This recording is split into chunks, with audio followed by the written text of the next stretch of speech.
엄마 김포 아파트 있지? 전세 준 거. 그거 팔 거야. 뭐, 나한테 한마디 상의도 없이 그게 또 무슨 소리야? 그거 팔고 도심 쪽에 새로 청약받아서 새 아파트 살 거야. 그게 나중에 훨씬 더 많이 올라. 그러니까 내 말만 믿어봐. 아니, 너는 맨날 네가 다 결정하고 엄마한테 통보만 하니? 이게 다 네 재산이야? 왜 맨날 네 마음대로 결정을 해? 엄마, 내가 투자해서 엄마가 뭐 손해본 거 있어?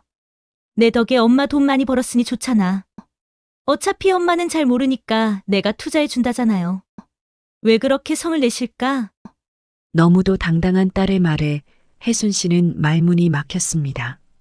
부모의 재산을 마음대로 쥐락 펴락하는 딸 때문에 혜순 씨는 골치가 아팠습니다. 딸의 행동이 마음에 들지 않았지만 문제는 딸의 말이 틀리지는 않았다는 사실입니다. 언제나 지 마음대로 엄마의 재산을 처분했다가 또 샀다가 하는 딸. 하지만 평생 가정주부로만 살았던 혜순 씨는 아는 것이 없어서 이럴 때에도 그저 아무 말을 하지 못하고 있을 뿐입니다.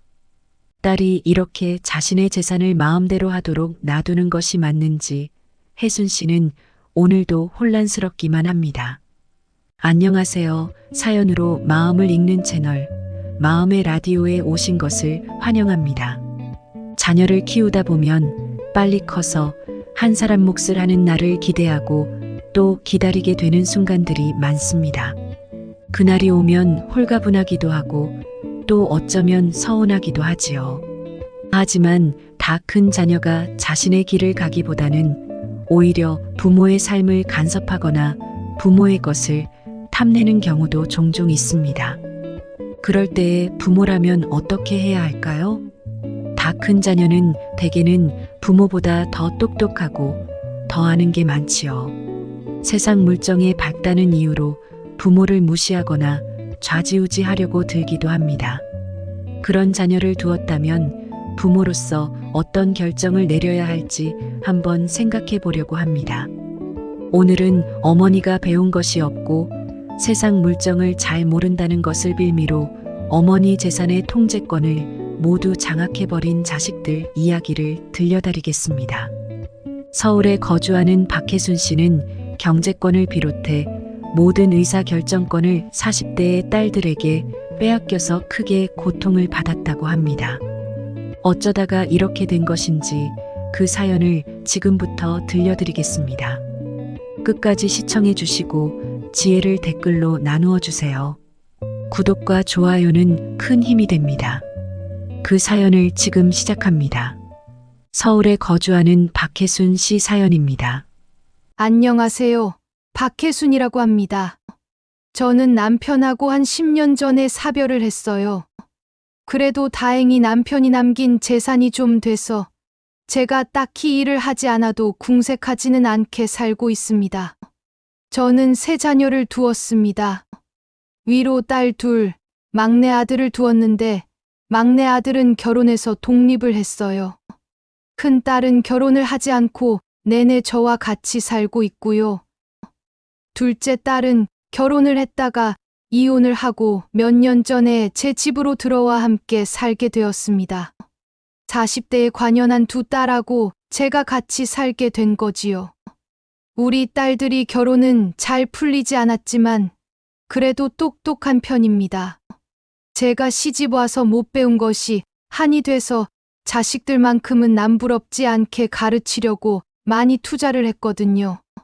다 대학 나오고 직장도 잘 잡아서 그걸 보람으로 여겼습니다. 그런데 그 잘난 딸들이 저 나이를 먹도록 저하고 같이 살게 될 줄은 꿈에도 몰랐네요. 같이 사는 것도 숨이 막히고 답답한데 제가 정말 화가 나는 건요. 이 딸들이 저를 알기를 아주 개떡같이 우습게 안다는 사실이에요. 말끝마다 엄마는 모르잖아. 엄마는 가만히 있어 이러는 거예요. 저는 어려서 많이 배우지를 못했어요. 그 당시 국민학교를 간신히 나왔지요. 저희 부모님은 여자는 집안일이나 배워서 시집이나 잘 가면 된다는 생각이셔서 오빠들은 다 고등학교, 대학교까지 보내주셨지만 저는 국민학교가 끝이었어요. 제가 그게 얼마나 서운하고 한이 되었는지 모릅니다. 지금도 오빠들은 그 시절에 대학 나오고 또 괜찮은 고등학교 나와서 나름대로 대접받으면서 잘 살거든요. 저는 그냥 시집 와서 평생을 가정주부로 살았어요. 제 삶이 후회가 되는 건 아니지만 내가 오빠들처럼 대학을 나왔으면 어떤 삶을 살았을까? 그건 제 평생의 안타까움이 되었지요. 그런데 이런 제 상처를 들쑤시고 아프게 만드는 건 바로 제 자식들이더군요. 말끝마다 엄마는 모르잖아 이러면서 저를 무시하는데 정말 어쩔 때는 똥물이 올라올 정도로 역겹고 더럽고 치사하다는 생각이 듭니다. 그 심정을 제 딸들은 몰라요. 제가 화를 내면요. 엄마는 지들이 돈을 벌어다 주는데도 왜 화를 내냐고 도리어 성질을 내더라니까요. 혜순 씨는 딸들로부터 무시를 당하는 일상이 고통스러웠습니다. 하지만 더 고통스러운 일은 따로 있었습니다. 사실 정말 제가 화가 나는 건요. 딸들보다도 제 자신이에요. 제가 딸보다 못하다는 사실이요.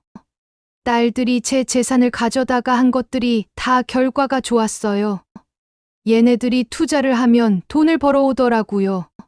저는 평생 집안일만 했지. 그런 일에 관심을 더 보지도 또 해보지도 않아서 하나도 아는 게 없어요. 남편은 평소 저한테 그런 걱정은 하지 말라면서 일체 알려주지도 않았거든요. 저는 그저 집안일이나 잘하는 것이 제 임무고 도리라고 생각해서 아무것도 배우려고 하지도 않았습니다.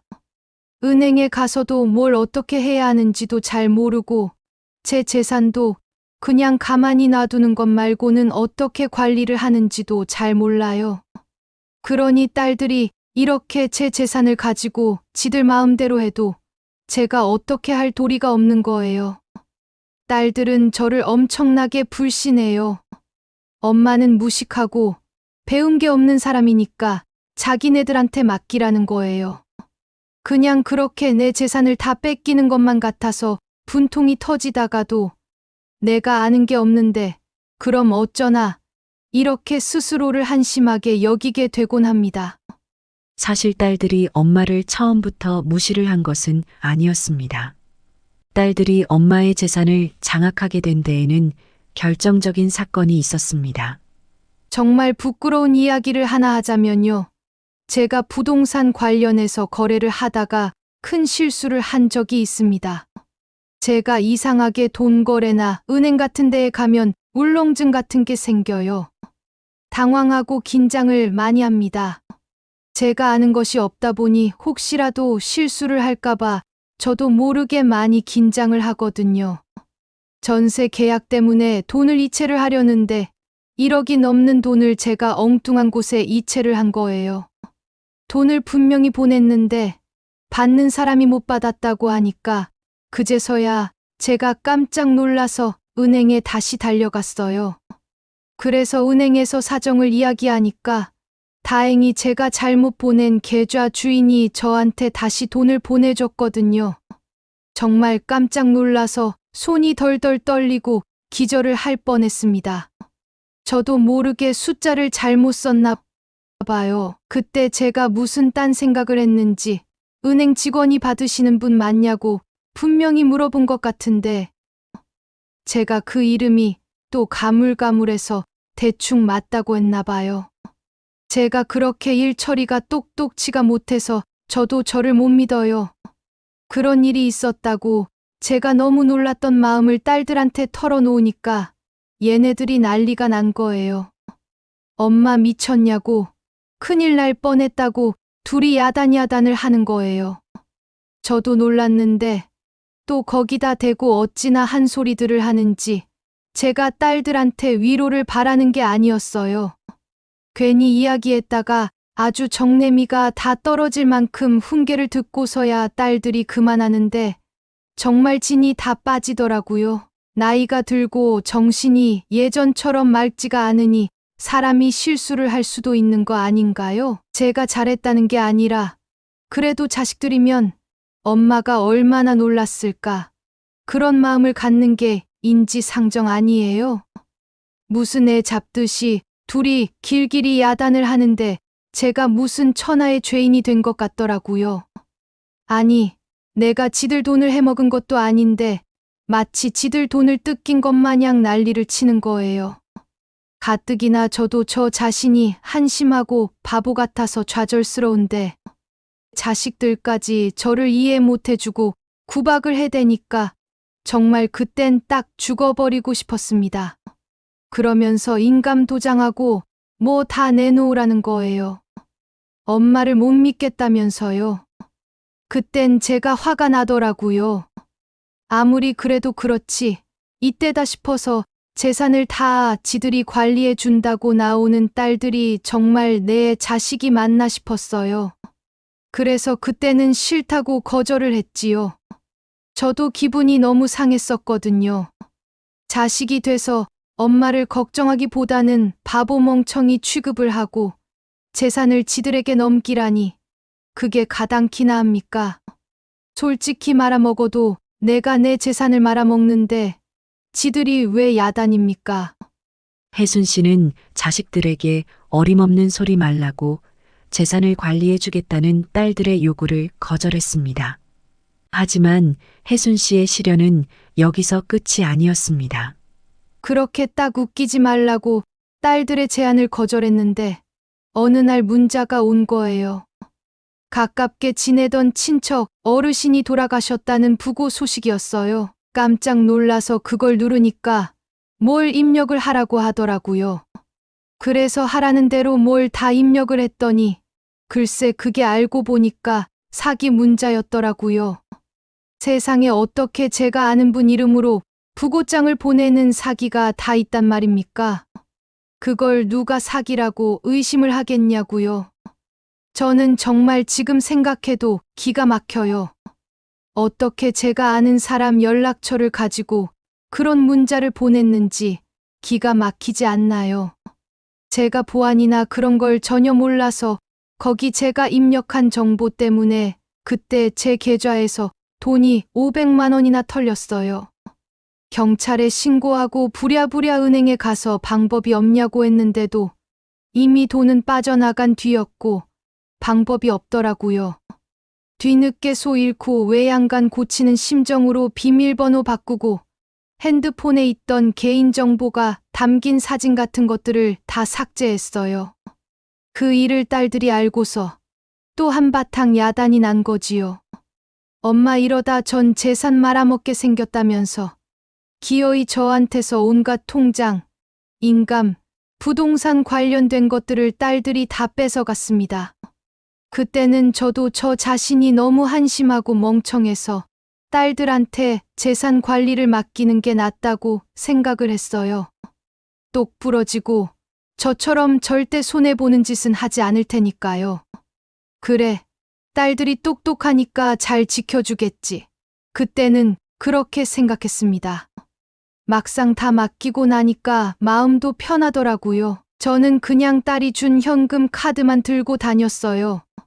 알아서 하라고 주고 적어도 딸들이 내 뒤통수를 치지는 않겠지. 그렇게 믿었지요. 실제로 두 딸들은 머리를 맞대고 어머니의 재산을 잘 굴리려고 많은 노력을 했습니다. 투자 정보를 열심히 공부해서 나름대로 소득을 올리기도 했지요. 그러면서 어머니와 두 딸들은 서로 만족을 하기도 했습니다. 그런데 딸들은 자신들 수중에는 없던 큰 규모의 재산을 굴리게 되자 점차 욕심이 커지기 시작했습니다. 엄마, 이번에 전세금 좀 올리고 나 오피스텔 월세로 하나 계약했어요. 나도 나가서 좀 살아보려고요. 내가 돈 많이 불려줬으니까 이 정도는 해도 되지? 큰딸이 갑자기 지 앞으로 오피스텔을 계약을 했다는 거예요. 멀쩡하게 제 집에서 잘 살고 있다가 갑자기 자기도 독립을 하겠다고 오피스텔을 계약했다고 저한테 통보를 하더라고요. 그때는 그냥 그런가 보다 했어요. 사실 고맙기도 했으니까요. 알아서 돈을 잘 굴려주니까요. 가끔 주식이라면서 계좌도 보여주고 하더라고요. 엄마, 돈 많이 벌었지? 이러면서요. 세상에 돈이 저절로 이렇게나 늘었나 정말 신기하더라고요. 내가 정말 세상을 너무 몰랐구나 싶었어요. 그래도 내가 자식들을 가르친 보람이 있더라고요. 이런 것도 할 줄 알고 참 다행이라고 여겼습니다. 돈을 제법 잘 벌어다 줘서 그때는 제가 큰 딸이 오피스텔 월세로 나가 산다길래 그러라고 했지요. 엄마랑 평생 살았으니 이제 지도 독립이 하고 싶겠구나 그렇게 생각했습니다. 그동안 엄마 재산 잘 굴려줬으니 너도 그럴 자격은 된다고 제가 마음 편히 그러라고 해줬지요. 그런데 그게 끝이 아니더라고요. 엄마, 나 차 한 대 뽑았어. 내가 부동산 때문에 여기저기 임장을 다니는데 차가 낡아서 불편해서요. 엄마, 내가 프랜차이즈를 하나 해볼까 해요. 수익성 괜찮은 거니까 걱정 마세요. 딸들은 이것저것 자기들이 하고 싶은 일들을 벌리기 시작했습니다. 혜순 씨는 걱정이 됐지만 그래도 딸들을 믿고 응원을 해주었습니다. 제가 워낙 아는 것이 없으니 딸들이 그런 걸 한다고 해도 뭐라고 할 수가 없더라고요. 뭐가 어떻게 돌아가는 건지 딸들이 다 알아서 한다고 하고 또 가끔 돈이 얼마 나갔는지 또 들어왔는지 이런 건 알려주곤 했으니까요. 크게 손해보는 일은 없고 오히려 돈을 잘 벌어다 주니까 저는 불안하면서도 좋았지요. 딸들이 그 노력으로 자신들이 하고 싶다는 걸 하겠다는 걸 굳이 막을 생각은 없었습니다. 그래서 어느 순간부터는 그냥 딸들이 하자는 대로 다 하라고 했습니다. 그랬더니 점점 얘네들이 저한테 미리 뭘 알려주는 일이 적어지더라고요. 가끔 제가 궁금해서 그때 그건 어떻게 됐냐, 돈은 문제 없냐 물어보면 오히려 짜증을 내는 거예요. 엄마, 걱정 말라니까요. 별일 없다는데 왜 자꾸 똑같은 걸 매번 물어보세요? 어차피 설명을 해줘도 엄마는 알아듣지도 못하잖아. 그냥 내가 다 알아서 할게. 돈 없어지지 않으니까 염려 붙들어 매셔. 어느 순간 딸들은 자신들이 재산의 임자인양 행세를 하기 시작했습니다. 혜순 씨는 그런 딸들에게 반박하기가 힘들었습니다. 아는 게 없었으니까요. 그런 혜순 씨가 정말 화가 났던 일이 있었습니다. 엄마, 우리 이사 가야 돼. 뭐, 아니, 갑자기 이사라니 무슨 뚱딴지 같은 소리야? 이 집이 더 이상 집값이 오르지 않는 집이에요. 이 집 팔고 내가 봐둔 신도시에 들어가요. 그러면 몇 년만 지나면 몇 억은 벌 거야. 딸의 말에 혜순 씨는 기가 막혔습니다. 이 집은 남편과 결혼을 해서 거의 평생을 살아온 혜순 씨의 터전이었습니다. 이곳에서 아이들을 키우고 동네 사람들과 친구가 되고 그렇게 서로 의지하며 지내는 평생지기들이 모두 이곳에 있었으니까요. 정말 기가 막혔지요. 아무리 돈도 좋지만 저는 늘 이 집에서 죽겠다고 생각하고 있었거든요. 제 평생 친구들이 다 이곳에 있는데 제가 이 나이에 신도시에 가서 뭐하고 살라고요. 정말 그 순간에 화가 났어요. 혜순 씨는 절대 이사를 갈 수 없다고 버텼습니다. 얘, 정말 너무하는 거 아니니? 이 집은 너희 아빠가 처음으로 월급 모아 산 집이고 엄마가 평생 살아온 곳이야. 엄마 친구들이 다 여기에 있는데 갑자기 아는 사람 하나 없는 신도시에 가서 내가 어떻게 정을 붙이고 살라는 말이니? 너희들은 정말 돈밖에 모르니? 엄마가 뭐가 불편할지, 엄마 생활은 어떻게 될지 그런 건 생각을 하나도 안 해. 엄마, 그 돈 필요 없어. 엄마 돈 충분히 있으니까 절대 이사 못 가. 그러니까 그런 줄 알아. 어머니 재산을 좌지우지하던 딸들이었지만 이번만큼은 양보할 수 없다는 어머니의 뜻을 거스르지는 못했습니다. 딸들은 하지만 순순히 고개를 숙이지는 않았습니다. 엄마가 뭘 몰라도 정말 몰라서 그런다니까? 아니, 친구가 뭐가 그리 중요해. 몇 년만 거기 가서 살면 순식간에 몇 억을 버는데. 이 깡시골 같은 후진 동네에서 산다고 밥이 나와요, 떡이 나와요? 친구가 엄마 먹여 살려줘? 정말 우리 엄마 물정 몰라서 큰일이라니까. 혜순 씨가 물정을 모른다는 걸 딸들은 또 비아냥대며 무시하는 발언을 하는 겁니다. 혜순 씨는 정말 화가 머리 끝까지 났지요. 뭐? 너희들 그걸 말이라고 하니? 엄마 못 배우고 물정을 모른다고 너희들한테까지 무시를 당해야 하니? 너희들이 그러고도 자식이야? 혜순 씨는 노발대발했습니다. 하지만 이미 엄마를 얕잡아 보는 딸들은 엄마의 역정도 크게 개의치 않았어요. 딸들의 입에서는 혜순 씨가 상상도 못했던 말이 튀어나왔습니다. 엄마, 정 그러실 거면요. 차라리 재산을 저희 앞으로 미리 증여해 주세요. 혜순 씨는 그 순간 머리를 망치로 맞은 듯 큰 충격을 받았습니다. 아예 유언장을 미리 쓰시던가요. 엄마가 하도 물정도 모르고 하니까 우리가 너무 불안해. 엄마 또 사고치고 재산 다 날리면 어떻게 할 거예요? 엄마가 이사를 안 가셔도 괜찮은데 남은 재산 말아먹을까봐 난 그게 걱정이라니까. 엄마 은행 가서 또 실수하거나 누구한테 사기라도 당하면 어쩌시려고 그래요? 그러니까 우리한테 차라리 미리 증여를 해. 그게 엄마 나중에 돌아가셔도 세금을 덜 내요. 어차피 엄마 돌아가시면 재산 우리가 나눠 가져야 하는데 세금도 아끼고 좋잖아요. 어째서 내 딸들은 이렇게 맞는 소리를 정냄이 떨어지게 잘도 하는 것인지. 혜순 씨는 따박따박 맞는 말만 하는 딸을 그저 쳐다보고만 있었습니다. 내가 배우지 못한 못난 엄마라서 이런 취급이나 당하는구나. 열심히 자식 키우고 가르쳤더니 이렇게 엄마를 무시하고 깎아내릴 수가 있나. 내가 대접을 받고 싶은 건 아니었지만 그렇다고 이렇게 무시를 당해도 되는 걸까? 혜순 씨는 증연이 뭐니 하면서 멀쩡히 살아있는 어머니 앞에서 사후 재산 분배를 논하는 딸의 말이 기가 막혔습니다. 너무도 논리적으로 맞는 말이어서 더 기가 막혔습니다. 분명 화가 나고 화를 내야 하는데 딸의 말이 조목조목 따질 구석이 없어 할 말이 없다는 사실에 좌절했지요. 화가 나는데 그 화를 나에게 내야 하는 건지 딸에게 내야 하는 건지 그 순간 모르겠더라고요. 혜순 씨는 그 자리에서 집을 박차고 나왔습니다. 그리고 친구들을 만났지요.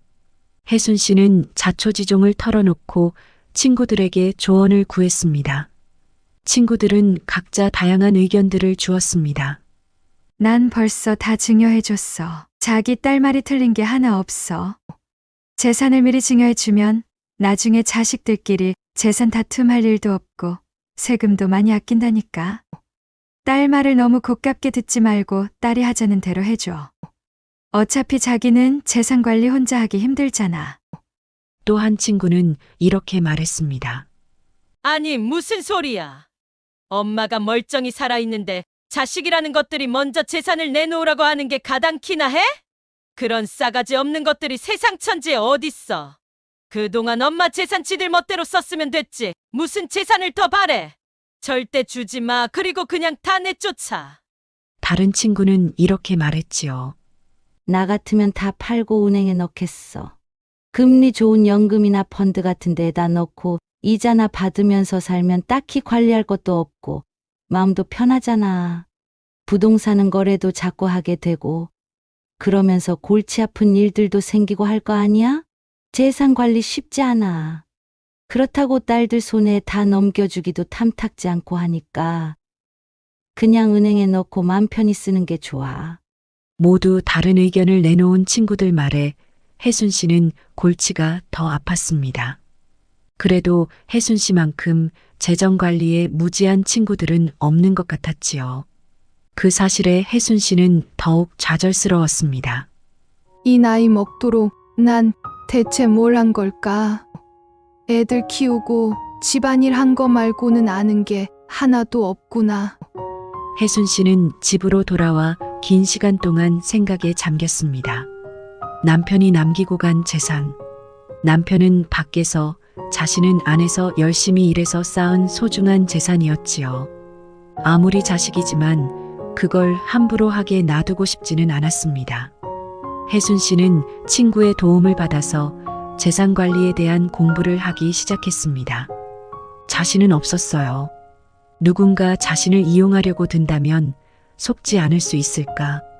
혹은 내가 실수하지 않고 내 재산을 잘 지킬 수 있을까? 그런 고민이 줄을 이었습니다. 아니야. 어차피 이 재산은 다 내 거야. 잃어도 내가 잃는 거야. 내가 죽을 때 죽더라도 뭔가는 배우고 죽어야지. 혜순 씨는 그렇게 생각했습니다. 부동산에 들러서 전세를 놓은 아파트를 내놓았습니다. 금매로 팔아주세요. 전세 계약을 할 때마다 손이 떨려 늘 딸의 도움을 받곤 했던 혜순 씨는 부동산을 팔고 은행에 넣을 생각이었습니다. 그렇게 하나씩 자신이 할 수 있는 범위로 재산을 관리해 보려고 마음 먹었지요. 엄마, 미쳤어. 그 집을 왜 팔아? 그 아파트 계속값이 오르고 있는데 지금 팔면 바보라고. 딸들은 난리를 쳤어요. 또 엄마 보고 바보라고 했지요. 혜순 씨는 그런 딸들에게 더 이상 화를 내지 않았습니다. 그래. 엄마 바보다. 엄마 바보니까 바보처럼 살게 놔두렴. 엄마는 바보니까 바보다운 결정을 할 거고 돈을 다 까먹는다 해도 너희들한테 손 벌리지는 않을 테니 걱정 말아라. 이제 너희들은 엄마 재산에서 손 떼. 엄마는 죽이 되든 밥이 되든 엄마가 알아서 할 테니까. 유산 문제는 엄마가 생각해보고 나중에 알려주마. 혜순 씨는 그렇게 말했습니다. 엄마가 이제 와서 무슨 재산 관리를 하겠다고 그래. 엄마 사기나 안 당하면 다행이지. 벌써 아파트 파는 것부터가 엄청 손해보는 짓이잖아. 엄마 앞으로 남은 재산 다 까먹고 싶어요? 그럼 노후에 뭐 먹고 살려고 그래? 아니, 우리는 진짜 엄마가 걱정돼서 그러는 거야. 엄마 정말 큰일 난다니까. 딸들도 쉽게 포기하지 않았습니다. 부모님의 재산에 이미 손을 대 본 적이 있는 딸들은 그 특권을 포기하는 것이 쉽지 않았습니다. 엄마가 걱정이 되기도 했고 자신들이 물려받을 재산이 줄어들 것만 같아 너무 불안하기도 했지요. 내 걱정은 말거라. 엄마 연금도 나오고 다 말아먹어도 너희한테 손 안 벌릴 정도 돈은 있다. 엄마 보고 너희들이 그랬잖아. 바보라고. 하도 바보 소리를 들으니까 엄마도 좀 스스로 뭔가를 해봐야겠다는 생각이 들었어. 죽기 전에 엄마도 바보 딱지는 한번 떼보자. 내 스스로 할 줄 아는 게 뭔가 있어야 엄마도 죽기 전에 후회가 안 남을 것 같아서 그래. 혜순 씨는 딸들에게 화를 내지 않고 차분하게 자신의 생각을 전했습니다. 딸들은 그런 엄마에게 더 이상 야단을 할 수가 없었습니다. 그동안 엄마 재산 관리를 너무 잘해주어서 고맙다.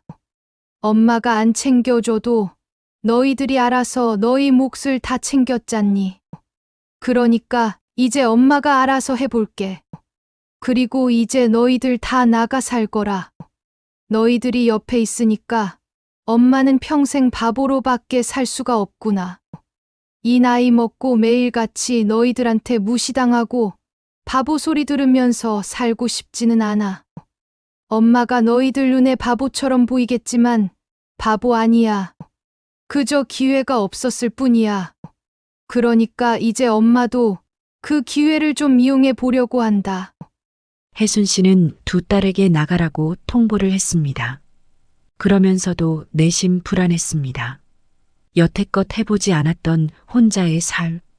과연 자신이 그걸 해낼 수 있을지 확신이 없었지요.